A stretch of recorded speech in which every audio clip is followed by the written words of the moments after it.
नमस्कार, मैं ईशा शेरावत और आज हम लोग आए हैं राष्ट्रीय सेवा संगम 2023 में। पिछले 3 दिन से ये इवेंट चल रहा है जिसमें भारत के विभिन्न क्षेत्रों से लोगों ने बढ़ चढ़कर इसमें हिस्सा लिया है। आज हमने इस इवेंट में सीखा, इन 3 दिनों के इवेंट से हमने सीखा कि कैसे लोग करुणा भाव से लोगों में सोशल सर्विस की जागरूकता फैला रहे हैं। यहाँ पे लोग अपने हैंडमेड चीज़ों से, जो हमारे वेस्ट मटेरियल्स होते हैं, उन चीज़ों से किस प्रकार यूज़फुल चीज़ें बनाती हैं। हमारी जो भारत की जो संस्कृति थी, जो पिछले कई वर्षों से चलती आ रही है, उस चीज़ से कैसे जुड़े रहें, वो चीज़ हमने यहाँ पे सीखी है। तो चलिए आज यही सारी चीज़ें हम आपको दिखाएंगे। नमस्ते। सर, मैं आपका नाम और आप कहाँ से आए हैं मैं जानना चाहूँगी। मेरा नाम नीरज सिंह है, मैं भीलवाड़ा राजस्थान से आया हूँ। आपने जो स्टॉल लगाई है ये किस चीज़ के लिए लगाई है और क्या है मोटिव्स? हम एग्रीकल्चर में गाय के गोबर गौमूत्र से और पंचगव्य से देशी प्रकार से खाद बना रहे हैं, जो जहर मुक्त खेती किसानों को आज के समय करनी चाहिए, उसके लिए प्रोडक्ट बना रहे हैं। आपके इस संगठन में कितने लोग जुड़े हुए हैं सर? इस संगठन में अभी तो गौसेवा गतिविधि के नाम से हम लोग, ये संगठन है, पूरे राजस्थान में बहुत सारे लोग हैं, लेकिन अभी वर्तमान में गौशाला, उसको हमने लक्ष्य बनाया है कि गौशाला आत्मनिर्भर बने। तो एक अवधूत नंदिनी करके एक कंपनी है, इको केयर LLP, वो और गौशाला मिलकर उसको आत्मनिर्भर बनाने के लिए ये काम कर रहे हैं। तो अभी इसमें करीब 50 लोग जुड़े हुए हैं। तो कितने समय से ये प्रोग्राम, ये आपकी ऑर्गेनाइजेशन चलती आ रही है? मैं यहाँ पिछले 6 महीने में शुरू किया है और अभी इसको हम लोग लार्ज स्केल पे ले जाना चाहते हैं। तो ये शुरू करने का उद्देश्य या फिर कहाँ से आपको मोटिवेशन मिली? इसका उद्देश्य यह है कि हमारा जो खान पान है, सभी लोगों का जो बीमारियां हो रही है, उसका कारण है हमारा जो भोजन है, वो भोजन बिगड़ गया, और भोजन के लिए जो अन्न आ रहा है वो अन्न ही पेस्टिसाइड वाला है। तो उसको ठीक करने के लिए हम लोगों को अपनी खेती में सुधार करना पड़ेगा।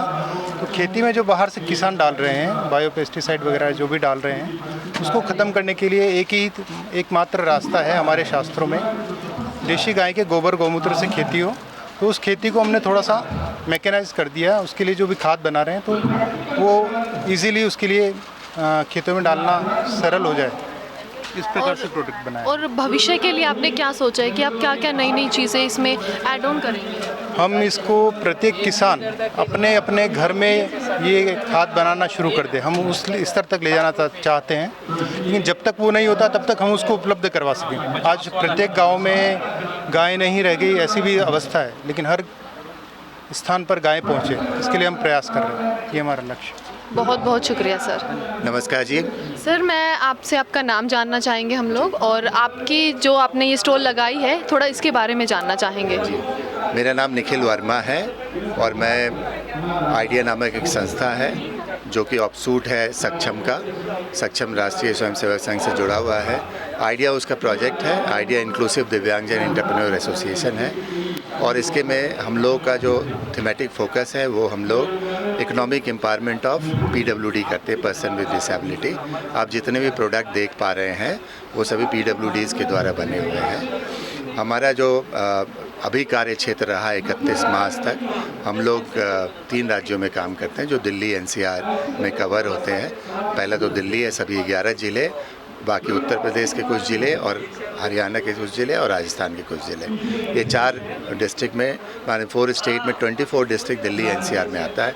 उसमें हम लोग 7 दिवसीय ट्रेनिंग करते हैं PWDs के लिए।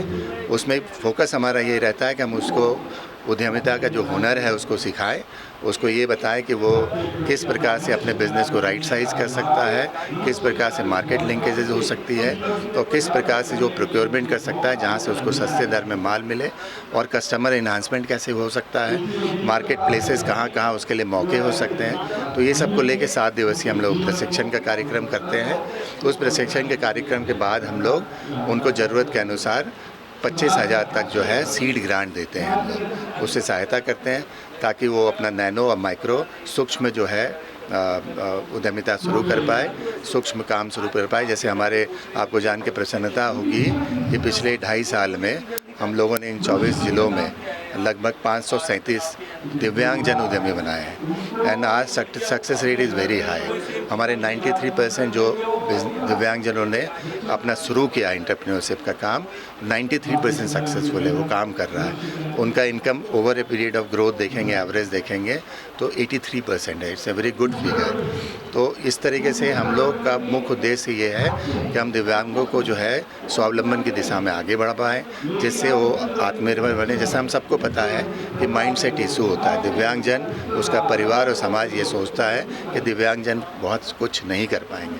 देखिए, हमारा पूरा फोकस माइंडसेट चेंज पे रहता है, उसका, उसके परिवार का, उसकी कम्युनिटी का, ताकि एक इकोसिस्टम क्रिएट हो जिसमें वो काम कर सके।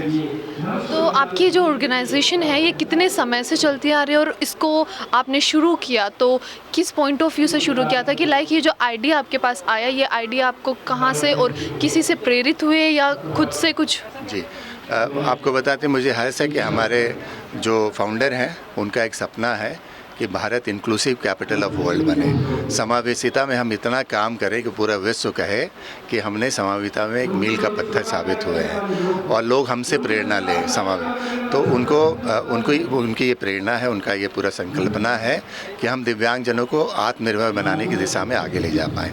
अभी हम लोग, जैसे मैंने बताया, 31 मार्च तक 4 दिल्ली एनसीआर में काम कर रहे हैं। अभी हम लोग अप्रैल से ही हम अपना विस्तार करने जा रहे हैं तेलंगाना और आंध्र प्रदेश में।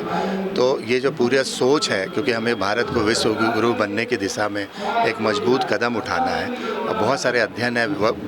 विश्व बैंक कहता है कि अगर सभी दिव्यांगजनों को इंक्लूसिवली अगर एम्प्लॉयमेंट में जोड़ा जाए तो भारत का जीडीपी जो है 5% बढ़ सकता है। एक बहुत बड़ा आंकड़ा है, क्योंकि आपको पता ही है कि दिव्यांगजनों की संख्या 2021 की सेंसस अभी प्रकाशित नहीं हुई है, लेकिन अनुमानित ये है कि 10 से 12 करोड़ लोग 140 करोड़ में जो है दिव्यांगजन होंगे। एक बहुत बड़ी संख्या है। तो इनको कैसे हम लोग प्रोडक्टिव वर्कफोर्स बनाएं, आत्मनिर्भरता की ओर कैसे ले जाएं, तो ये सपना जो है लाइक माइंडेड लोगों का, खासकर विशेषकर हमारे फाउंडर सर का, सक्षम का, सभी लोग दिव्यांगजन को आत्मनिर्भर बनाना चाहते हैं। तो वही एक कलेक्टिव ड्रीम है हमारा और एम है। सर, आप राष्ट्रीय सेवा संगम 2023 से जुड़े, तो इसके थ्रू आप लोग जो आपको देख रहे हैं, आप उनको क्या मैसेज, सोशल मैसेज आप देना चाहेंगे? राष्ट्रीय सेवा संगम जो हमारे लिए स्वाभाविक स्थल है, हम लोग इस पूरी विचारधारा से जुड़े हुए लोग हैं और यहाँ के बहुत अच्छा लगा। इतना बड़ा कार्यक्रम और इतनी अच्छे ढंग से, सहज रूप से चीज़ें हो रही हैं। कहीं भी मुझे तो अभी किसी से मैं बात कर रहा था, मैं कहा मैं रिसर्चर और चीज़ों को आकलन के दृष्टिकोण से देखता हूँ, मुझे एक बिंदु भी ऐसा नज़र नहीं आ रहा है जहाँ पे कोई कमी रही हो। तो ये पूरा जो है, एक पूरा इकोसिस्टम में जो लोग जुड़े हैं, जो लोग बहुत ही बड़ा काम कर रहे हैं। मेरे पर्सनली अगर मैं बोलूं तो मेरे लिए बहुत ही प्रेरणा का विषय है। इतने सारे लोगों को वंचित और मार्जिनलाइज्ड ग्रुप के साथ काम करता हुआ देखकर उनके इकोनॉमिक एम्पावरमेंट के लिए बहुत ही सकारात्मक काम जो भी संस्था इसमें भागीदारी कर रहे हैं वो कर रहे हैं। ये प्रेरणादायी है। हम जैसे लोग जो हम लोग डेवलपमेंट प्रोफेशनल हैं, काम करते हैं इस फील्ड में, हम सब के लिए बहुत ही मोटिवेटिंग है और एक आशा की किरण जगाता है कि ये समाज में बहुत परिवर्तन की दिशा में हम सब लोग कलेक्टिवली आगे बढ़ रहे हैं। बहुत बहुत शुक्रिया सर, धन्यवाद। मैम, नमस्कार। मैम, हम आपका नाम और आपके स्टॉल के बारे में थोड़ा जानना चाहेंगे। मेरा नाम गंगा बिष्ट है, मैं उत्तराखंड अल्मोड़ा जिले से हूँ। मेरा जो है ग्रामीण महिला उत्थान समिति है और ये सेवा भारती से मेरा संबंधक है, इसमें अनुबंध है मतलब। तो हम सेवा भारती से लेकर काम करते हैं, सेवा का काम भी करते हैं। ये मेरी अपनी संस्था है, समिति है। तो समिति में हमारा एक वहाँ चीड़ का पेड़ होता है। चीड़ का पेड़ होता है तो चीड़ के पेड़ के जो पत्ते निकलते हैं रे से, उसको उनके हमारी ये महिलाएं काम करती हैं, अपना स्वतः रोजगार करती हैं। इसमें हमारा प्रोडक्ट है और हमारा ये भीमल पेड़ रहता है। भीमल पेड़ में क्या है, उसकी टहनियाँ काटी जाती, पतली पतली टहनियाँ होती हैं। उसको नदी में 1 महीने के बाद उसको निकालते, छाल को निकाल के उसका सूत बना के ये हमारे वहाँ वो बनता है अलग हट के। ये हमारे करघे बने हैं जिसमें हमारा स्टॉल बना है सूत का, और हमारा शॉल का भी बना है, शॉल के करघे हैं। और हमारा जो ये है वहाँ का अल्मोड़े की जो हमारी पहचान है उत्तराखंड की, ऐपण है। ऐपण में हमारा ये कलश भी बने हैं, इसमें श्रीयंत्र बना हुआ है, और हमारी माता की चौकी बनी है ऐपण में, और माँ सरस्वती की चौकी बनी हुई हैं, और माँ लक्ष्मी की, गणेश जी की बिक चुकी हैं वैसे वैसे। और ये हमारे पिछौड़े हैं। जो शादी होती है, शादी में हमारे वहाँ कितने हज़ारों का कपड़ा हो, दुल्हन हमारे उसमें इसी में आती है जो सौभाग्यवती रहो। जैसे नामकरण संस्कार हो या मंगल कार्य हो या कथा हो या जनेऊ हो, और शादी ब्याह में हमारे ही उठते हैं। आपकी जो ये ऑर्गेनाइजेशन चल रही है, ये पिछले कितने समय से चलती आ रही है? मेरी ये ऑर्गेनाइजेशन जो चल रही है 97 से। और ये ऑर्गेनाइजेशन कहाँ है? ये सिर्फ उत्तराखंड में ही है अभी तक या उत्तराखंड में ही है, उत्तराखंड में ही है, अपने ज़िले में है। हमारी महिलाएं काम करती हैं, अपना स्वरोजगार उनका वो रहता है, तो उनका ही। आप जैसे कि आज राष्ट्रीय सेवा संगम 2023 से जुड़े हैं, तो इसके थ्रू लोगों को कुछ बताना चाहेंगे या अपना जो उद्देश्य है कि आप जो इस संस्था से जुड़े, राष्ट्रीय सेवा संगम से जुड़े, इसका उद्देश्य आप बताना चाहेंगे? सेवा संगम में 2014 से जुड़ी हूँ, इसमें आजीवन सदस्य भी हूँ। सेवा भारती की संस्था है, उसमें संस्था आजीवन सदस्य है। तो उसमें ये है कि सेवा में सेवा का हम भाव करते हैं, लोगों को बुलाते करके समूह बना के। अभी हमारा नमक आया था सिलबट्टे वाला, वो करके उसमें वैभव श्री स्वयं सहायता समूह भी बने हैं। और जहाँ पर हमारे गरीब तबके के बच्चे हैं उनको हम वो देते हैं, किशोरी विकास के लिए करते हैं। और संस्कार देते हैं, साप्ताहिक संस्कार देते हैं किशोरियों को कि तुम्हारी दशा क्या है और दिशा क्या है, उसके बारे में बताते हैं। अगर दिशा तुम्हारी ठीक रहेगी तुम आगे बढ़ोगे, दिशा अगर ख़राब हुई तो तुम्हारा जीवन खतरे में है। तो जो लड़की होती है, आज की लड़की बेटी कल की धूर होती है, वे जननी होती है। तो वो माँ का शब्द आता है, माँ भारती या माँ भारती होती है, या जिसके घर में बेटी होगी वो भी माँ कहलाती है। बहुत बहुत शुक्रिया मैम आपका। जैसा कि अभी हमने लोगों से बात करी, उन्होंने अपने अपने विचार प्रकट करे कि राष्ट्रीय सेवा संगम 2023 से वो लोग जुड़े हैं। ये लोग काफ़ी समय से इस संगम के साथ हैं।